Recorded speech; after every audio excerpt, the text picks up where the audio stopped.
This is Tom Shanahan. I'm the author of Spiritual Adrenaline, a lifestyle plan to strengthen and nourish your recovery. And I'm really excited to be here today with Joe Cannon.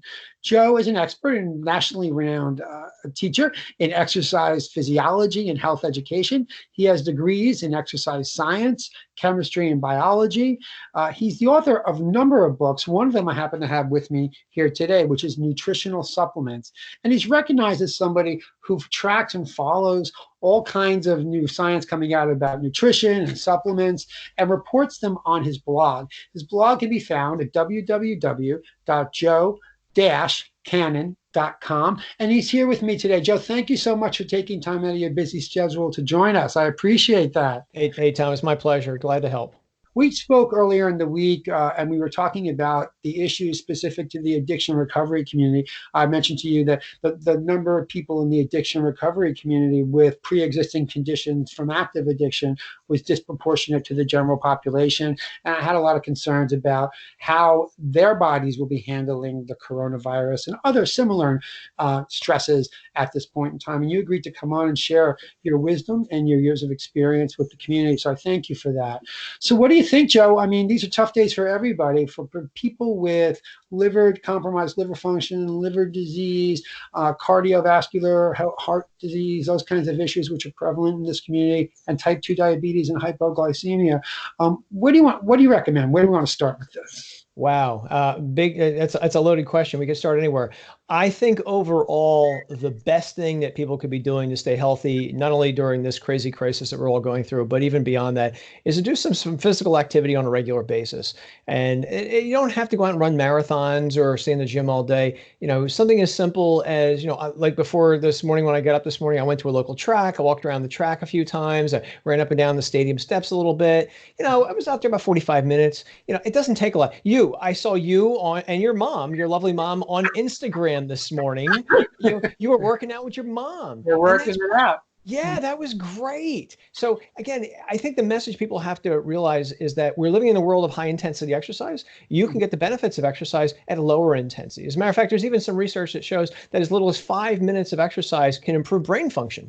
So the dosage of exercise will vary depending on the issue we're talking about, whether it's diabetes or whatever. But generally speaking, Americans as a whole don't get enough physical activity. Average American right now gets about 20 minutes a day. That's not a lot. The goal for people is at least 30 minutes a day. 30 minutes a day, 5 days a week, 150 minutes of physical activity a day. Doesn't mean exercise in the gym per se. You could do it walking up and down your steps, carrying groceries around the house, whatever. Anything you can do. Gardening counts as physical activity, but if you can get that at least 30 minutes a day, most days of the week, you're doing a really good job, not only on lowering your risk of pretty much every disease out there, heart disease, diabetes, dementia, liver problems, kidney problems, blood sugar problems, stroke, high blood pressure, but you're also strengthening your muscles, which can be really important for anybody. All of us are going to get older eventually. We may have trouble, getting up and around and being in our house on a regular basis. If we can't do our daily activities, we wind up eventually in a nursing home, which we don't want to be. So exercise strengthens our muscles. It helps our immune system, which is, of course, everybody's talking about these days. I'm going to try not to say the C word. I've been telling myself all week, because every time I even turn on podcasts or talking about the virus, news, et cetera, and it's just it weighs us down psychologically. But with all the hype that's out there on what do you do to strengthen your immune system, for instance, there is no greater thing, no more highly researched thing out there than physical activity, more so than any supplement. I'm a guy who admittedly has been investigating supplements for 25 years. There's no supplement that has more evidence for it than physical activity on bolstering the immune system.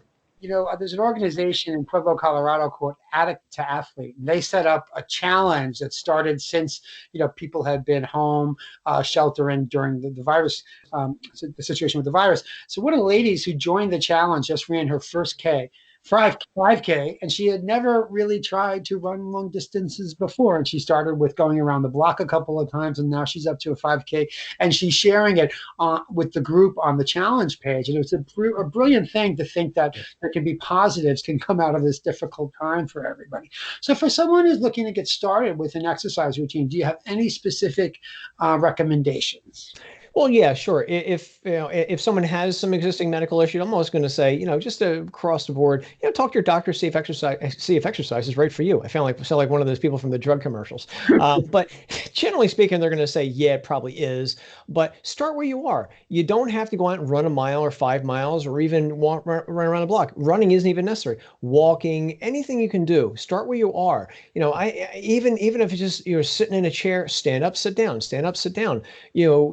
That's all it takes. So start where you are, slowly progress over time. And when I say over time, this could be months over time. We're not talking about, a week or 2 weeks or something like that. Everybody progresses at a different rate. And again, it's going to depend on our age and our nutrition, and again, where our fitness level is. But start where you are. Know that if you're starting from square one, you're going to see benefits very quickly. The That's right. lower we are on the fitness scale, the faster we start to see the benefits.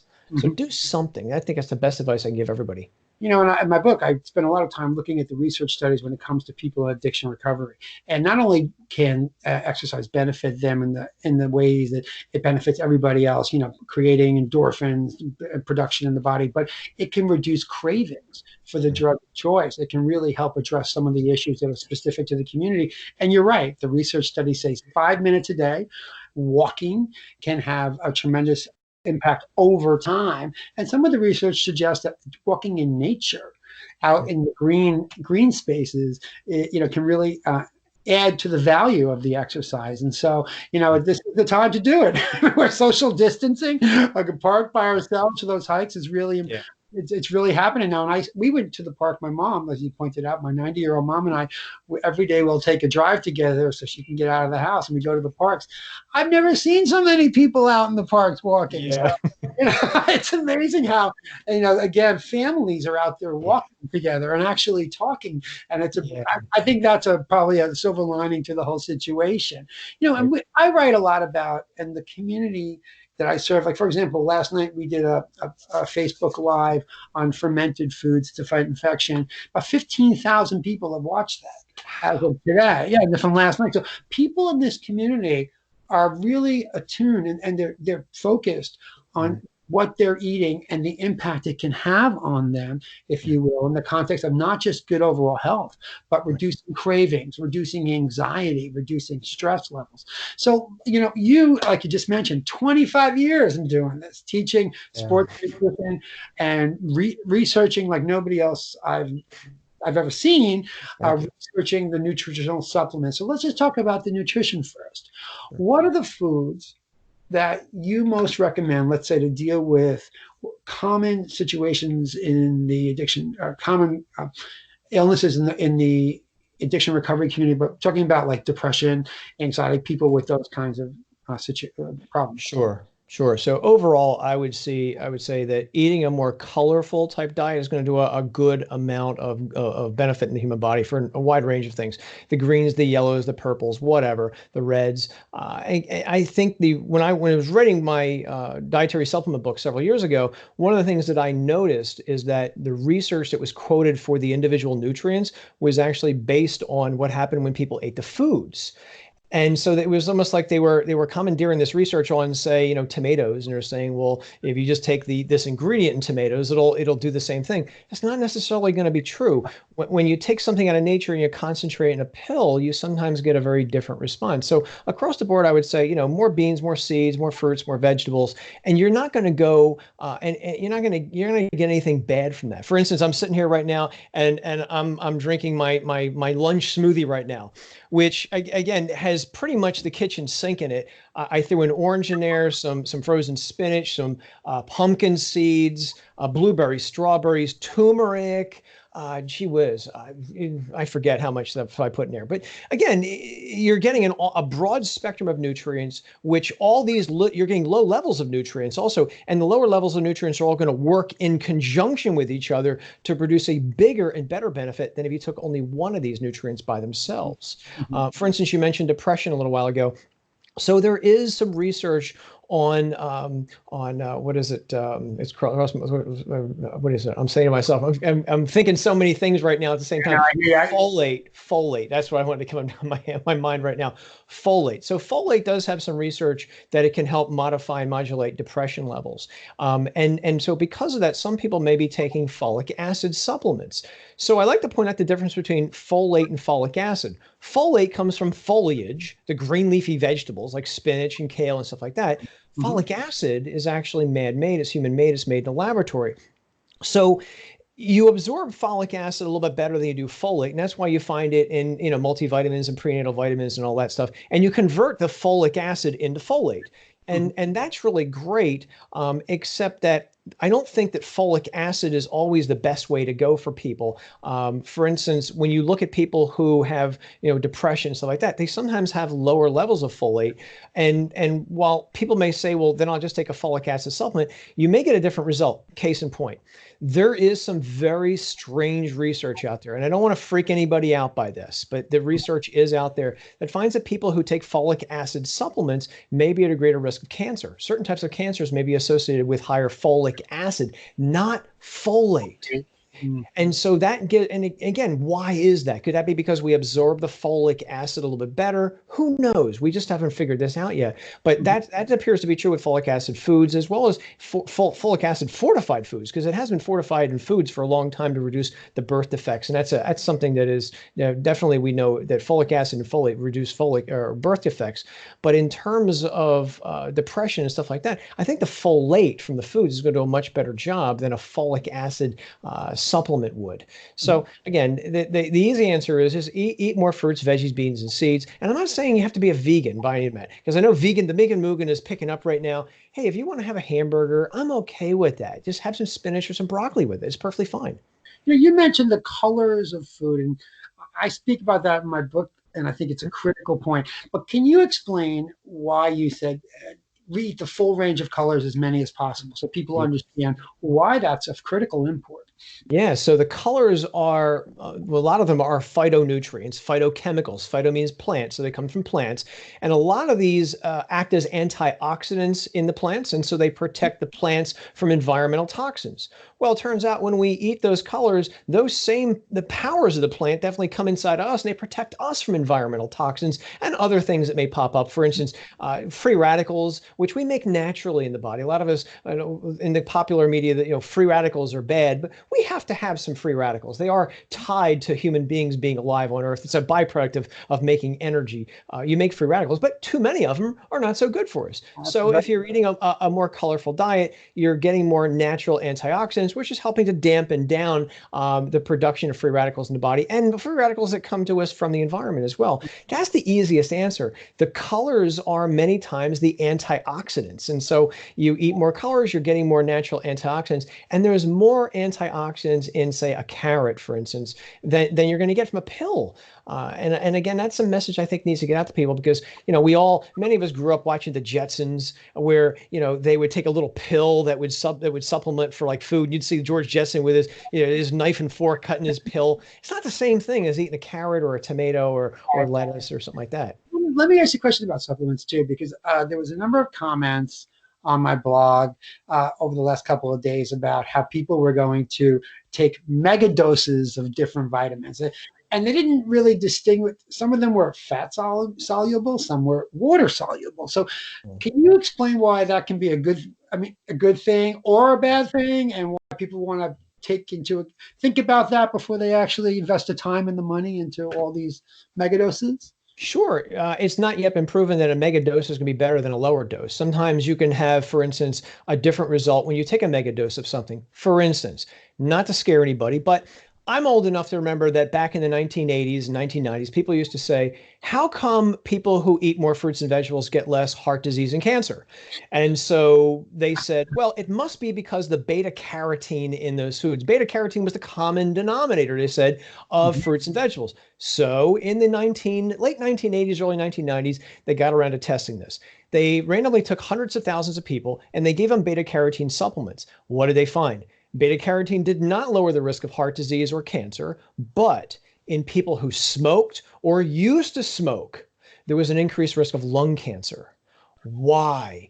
So I remember this like it was yesterday. I'm sitting in my car at lunch in college, and I'm eating my lunch, and I'm listening to the local news, talking to this some scientists, and they asked him that very question. He had one of those, like those Ralph Cramden moments, humming a humming a humming. He didn't know what to say, and then he finally blurts out the answer. He says, "Well, there are hundreds of carotene molecules out there. Remember, when you see beta carotene, there's an alpha carotene, a beta carotene, a delta carotene, an epsilon carotene. There's hundreds of these things. When you eat a carrot, you're getting them all in small amounts and they work better together. When you take one thing out of a pill, out of a carrot, for instance, and you concentrate in a pill, you're going to get sometimes a different result.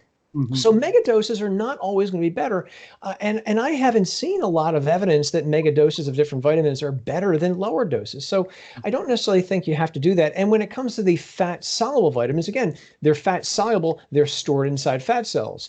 So when you say start losing weight, you start working out, the fat cells release their contents, including those vitamins. So you could theoretically run into a situation where you have a hyper amount of these vitamins floating through your bloodstream, which may not be so good sometimes. Right. Vitamins, they interact with each other in different ways. For instance, right now I'm hearing, again, we're living in the world of the craziness with the virus, but people Right. are now promoting different supplements for bolstering the immune system. Thank you for bringing that up. Thank you. Yes. Okay. One such supplement, which is getting a lot of publicity right now, is zinc. And again, I'm hearing people saying, oh, 40 milligrams, 50 milligrams of zinc. Whoa, that's a lot of zinc. The recommended dietary allowance for zinc is about 11, 12, 13 milligrams a day. When you start taking a lot of zinc, it can rob the body of copper. Copper is a necessary mineral. You need copper. So too much zinc may rob the body of other minerals and other nutrients that we might need. And there's even some evidence that high levels of zinc may lower our good cholesterol and raise our bad cholesterol, which is Mhm. not good from a heart disease perspective. Mhm. So I kind of rail against the people who sometimes try to give simple answers to complex questions. And there are websites out there that do give simple answers to complex questions. Sometimes, I roll my eyes at some of the results I see on the first page of the search engine. I'm like, I know that they're giving, again, a very simple answer that is not going to meet the needs of a lot of people. So that's why I keep coming back to, again, the real best answer, again, is eat a more colorful diet, more fruits, more vegetables, etc. Get some exercise on a regular basis. There are some supplements I do like in terms of helping the immune system. None of them have been shown to prevent the getting the virus, the coronavirus, Right. or even mitigate what happens if you get the coronavirus. So you're not preventing, not mitigating the effects. So anybody who says that that is not the case does not know what they're talking about. I literally just did a video on my YouTube channel the other day on colloidal silver, which is a very popular, has been around for a long time.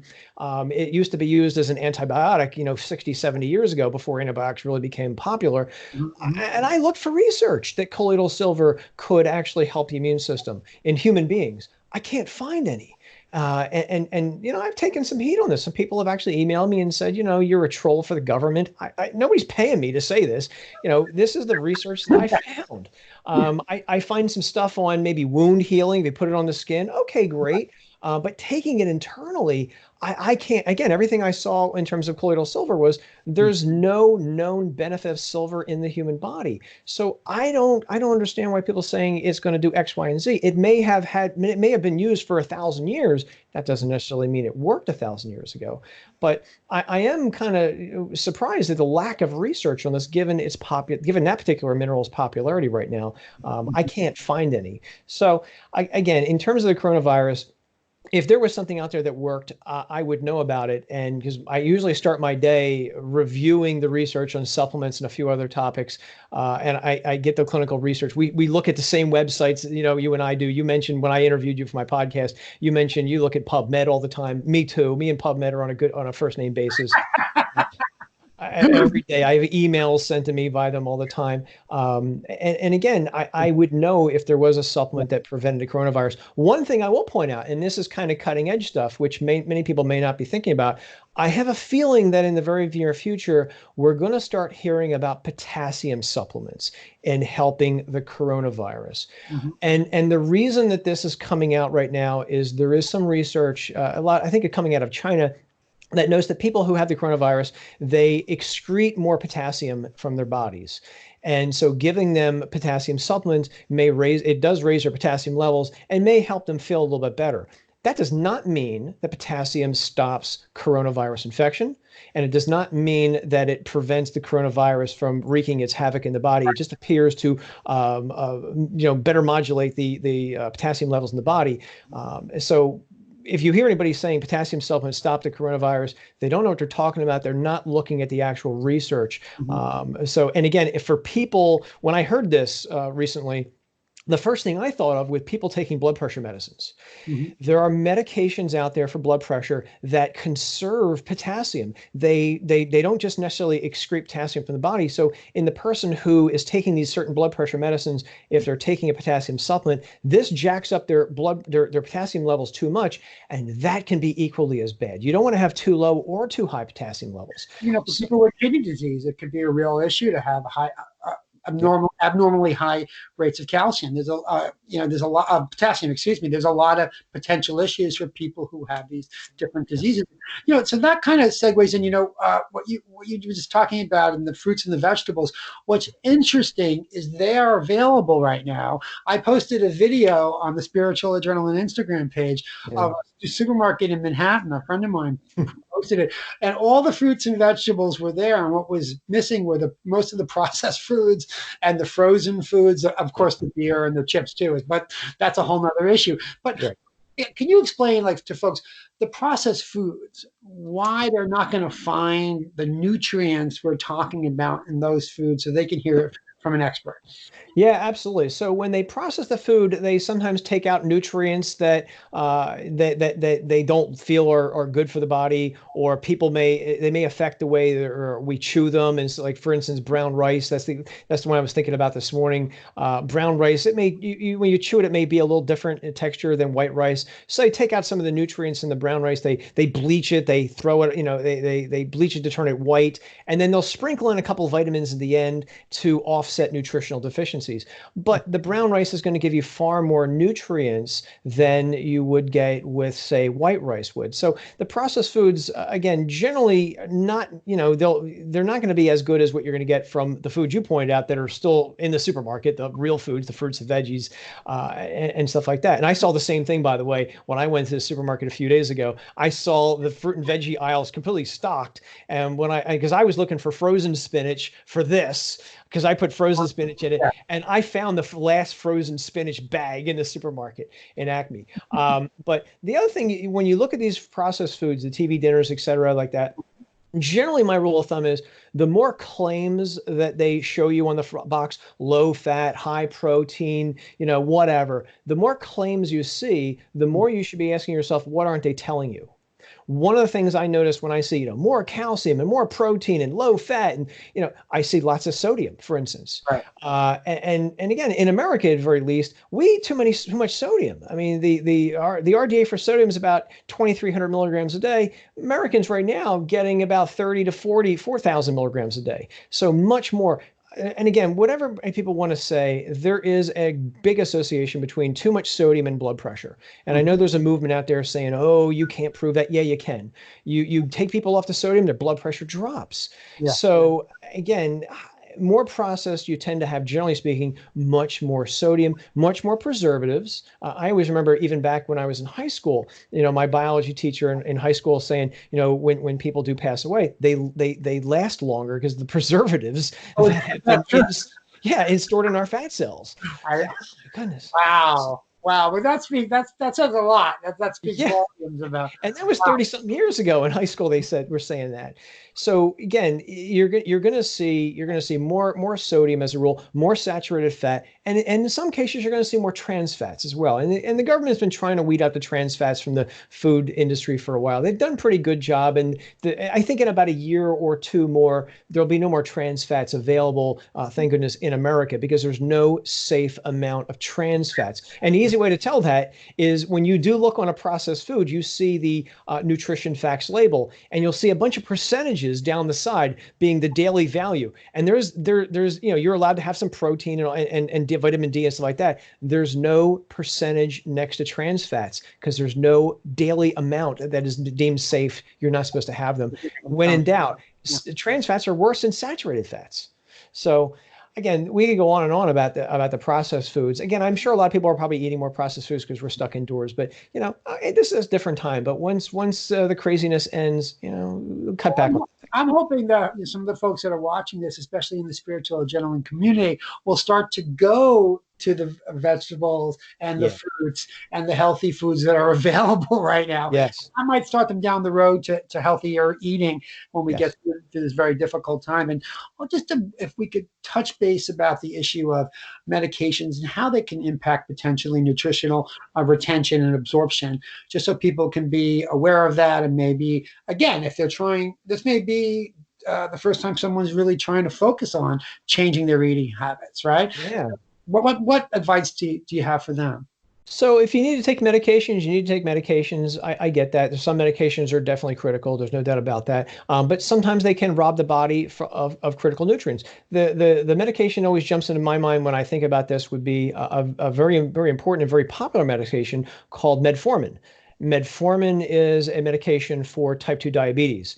It makes the body better able to absorb sugar. And that's great for people with type 2 diabetics. It maintains their blood sugar level, but it also can deplete our body eventually of vitamin B12. And B12 is interesting because you mentioned water soluble vitamins a minute ago. B12 is a water soluble vitamin, but it's also one that we store. And so it kind of violates the rule that you pee out water soluble vitamins. We store B12 about 2 years or so worth in our liver.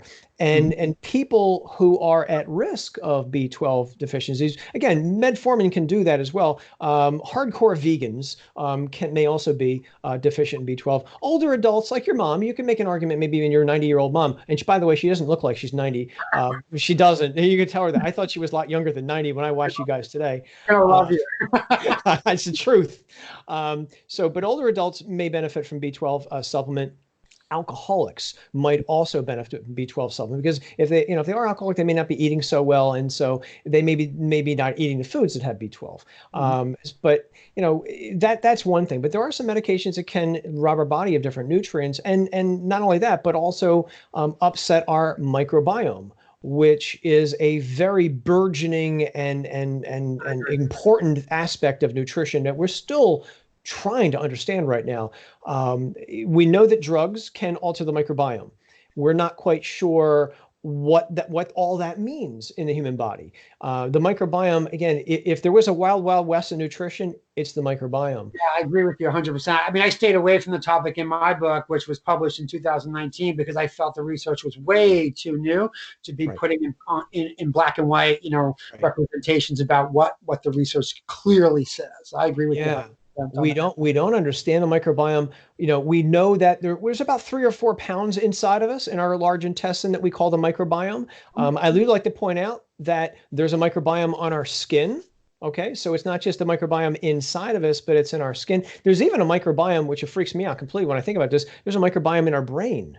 Wow. We don't know how it got there, because the brain is supposed to be protected by a blood-brain barrier. But there's right. Yeah. How did these things get up there, and what do they do? We don't completely understand this. But what I can say is, if you're trying to improve your microbiome, I think that's a really good thing to do, because for us in America, our microbiome is actually less diverse than other countries that eat a more say plant-based diet, more fruits, more veggies, more beans, more seeds. So in America, we have about 1,200 species of bacteria inside of us. In other countries, like in say South America, et cetera, they may have 1,600 different species of bacteria. One of the things we do know about the microbiome is diversity is strength. The more diverse the microbiome, the stronger and healthier it tends to be. So when you get to eating more processed foods, that could be altering our microbiome, not so great. Some of these medications that we may be taking may be altering our microbiome. And again, I can't say which of these medications could do this and which would be the worst. So if you are taking medications and you have to for your condition, okay, great. Let's just eat a more colorful diet again. Just, more fruits, more veggies, more beans. It's that simple. It really is that simple. It really is, and I hate to keep coming back to that because I wish I had some. I'm glad you keep coming back to that because I think it is. It really is. It would be nice if I could come out and say, just do this and everything will be great. But again, sometimes that simple answer really is the correct answer. Beans. I mean, beans are dirt cheap and they are food for our microbiome. Fiber is food. In the world of dietary supplements, they call fiber a prebiotic. Prebiotic is the food for probiotic bacteria. Mhm. And when we're not eating enough fiber, those bacteria get hungry. Now, when they get hungry, they got to eat something. What are they going to eat? They're going to start to eat the mucosal membrane that's coating our intestine. There is a carbohydrate-rich membrane in our intestine that protects us from those bacteria. Well, when they start eating those bacteria, they then can gain entry into us. We love those bacteria, but we want them to stay in the large intestine. We don't want them floating through our bloodstream.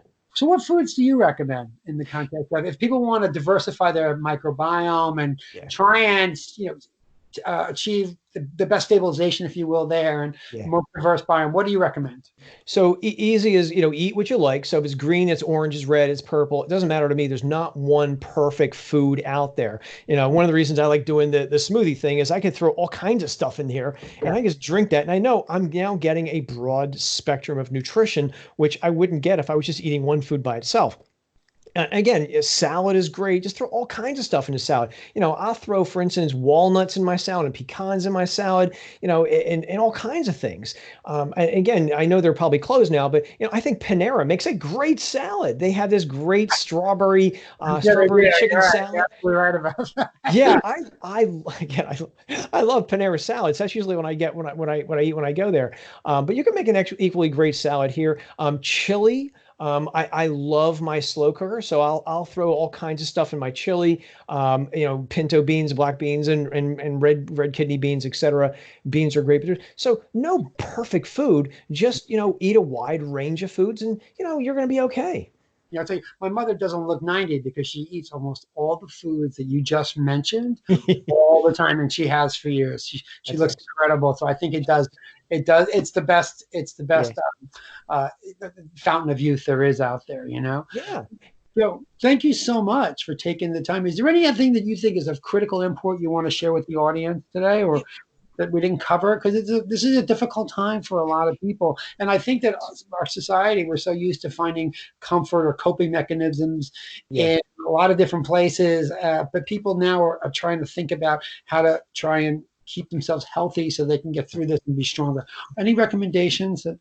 Yeah. So again, right now we're all kind of cloistered inside. So if you are living alone, I do think social interaction is a really important thing. So, get on the phone with people, do the Skype thing, get your friends on Skype and talk to them like we're doing right now. Any kind of social interaction is really a good thing. I think that's going to do good also for the immune system. Studies do show stronger immune systems in people who have stronger ties with family and friends. So that's one thing. The other thing is, again, let's not panic. We are living in a very strange time now. Nowhere in our collective history or memory have we ever gone through anything like this before in our lives. And so I understand how a lot of people are afraid of what's going to happen. And what I keep trying to tell people is we're going to be okay. It's going to take time. I don't think this is not going to last a year, but we are going to be able to go back to work. And again, we are going to be able to, be around our friends again. It's just going to take a few more weeks. I think we're probably going to be through this. So let's not be afraid. We're strong. We've overcome a lot worse than this. We definitely have. So people are interested. I didn't mean to cut you off. Go ahead. No, I was going to say, we can get through this. I think fear is a big thing in depression. And again, exercise can help depression if you're able to go outside and take a walk or whatever. There are a lot of research that exercise can help depression levels. Again, there are some things out there that can help as well, maybe supplements for depression. One thing for supplements I would point out, since I did mention depression, the one supplement that I would probably tell people to think twice before taking would be St. John's wort. St. John's wort is very common for helping depression. There are clinical research studies on St. John's wort. My fear with St. John's wort is it has more drug interactions than any herb I have ever encountered. It will interfere with cancer drugs, HIV drugs, depression medications, all kinds of stuff. That's So really important to know. it is, yeah. And so for people taking medication, St. John's wort is something you hear about for depression. And yeah, I can't deny those studies are out there for mild to moderate depression, not major depression, but mild to moderate, kind of what people are going through right now. But for people with medications, I would say ask your pharmacist or your doctor first. And I think pharmacists are a great tool to use. They're an untapped resource. Pharmacists are the drug experts. And so they know about drug and supplement interactions. So let's use them. You can walk into CVS and talk to a pharmacist. I'm sure they'd love to talk. And you have a great book out called Nutritional Supplements. I have it with me here because I use it as a reference all the time. And then I also visit your website, which is www.joe-cannon.com. That's where people can follow you. Just want to tell them what your other social media sites are so that people Yes, find you, because you have a wealth of knowledge and you share it. Almost all of it you share for free. I do. Go ahead. So again, you gave my personal website, joe-cannon.com. That's where I write about fitness and health. My website where I devote to only dietary supplements is supplementclarity.com. So if you go to supplementclarity.com, you'll see hundreds and hundreds of unbiased reviews. I don't give you no hype. My motto is no hype, no spin, no testimonials, just the facts in plain English. I go to the research. I tell you what I found. I don't give you my opinions of what I think. I'm going to back this up with the research itself. And I'm going to show you the side effects. A lot of people don't like to talk about the side effects. I want people to know the side effects. You're 100% right. Yeah. You're 100% right about that. Awesome. Yeah. If you're on Instagram, I love Instagram, so I'm just Joe Cannon MS on Instagram. And if they follow you, they can find me eventually because I follow you on Instagram. I So share a lot of your posts and your podcasts. How can they hear your podcasts? yeah, so I forgot all about that. Yeah, I've been doing a podcast for about a year now. It's just Joe Cannon Health, and I'm on Apple, Google, Spotify. If you search for Joe Cannon Health, you'll find me each week. Each Friday, I talk about different topics. This Friday, I interview you, as a matter of fact. You must not miss that episode. They'll just share some of the other topics on your blog so that people understand what they can expect if they check it out. Yeah, so supplementclarity.com is nothing but dietary supplements, and again, it's all kind of my website's going to go through a metamorphosis in about a month or so. It's been pushed back because of the craziness with the virus, but it'll look very different. But right now, I break it down into men's supplements, women's supplements, sleep supplements, exercise supplements, all kinds of stuff. And again, I just do big reviews on dietary supplements. And if it's a company, I'll even investigate the company for people. Who are they? Where are they located? And stuff like that. I like to know who I'm doing business with. So if they, for instance, if they put labs in their name, I want to see a laboratory. I don't want to see a strip mall. I hear you on that. I wish others would have focused on those kinds of things. Yeah, so right? I'm a myth buster. I like giving you the pros and cons of everything so you can make the decision for yourself what works, what doesn't work, because we're all a little different. So I think giving you an unbiased look is going to serve people the best. And that's what I've been doing. Well, it's hard to believe it's been about 25 years. Wow. So, but that's what I do. And then my other site, just joe-cannon.com. That's where I just write about exercise health. I do certify personal trainers. And so I write about the personal training industry, which is kind of, strange and fragmented at times. And I like to call people, bring people back to reality. Do you got to spend, $10,000 on a certification, all that jazz. And, Can you be doing any teaching this fall? So I will be, yeah. So I will be teaching classes. Things have definitely gotten pushed back to the sidelines because of the craziness. So the organization I work with, AAAI ISMA, we're working on some ways to do some online certifications now. That'll go into effect hopefully in the near future. But yeah, once the cloud clears, it's life back to normal for me.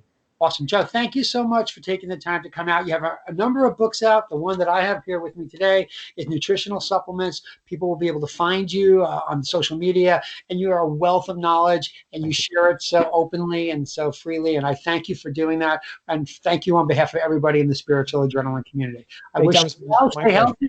Stay healthy. It's my pleasure. All right. Awesome.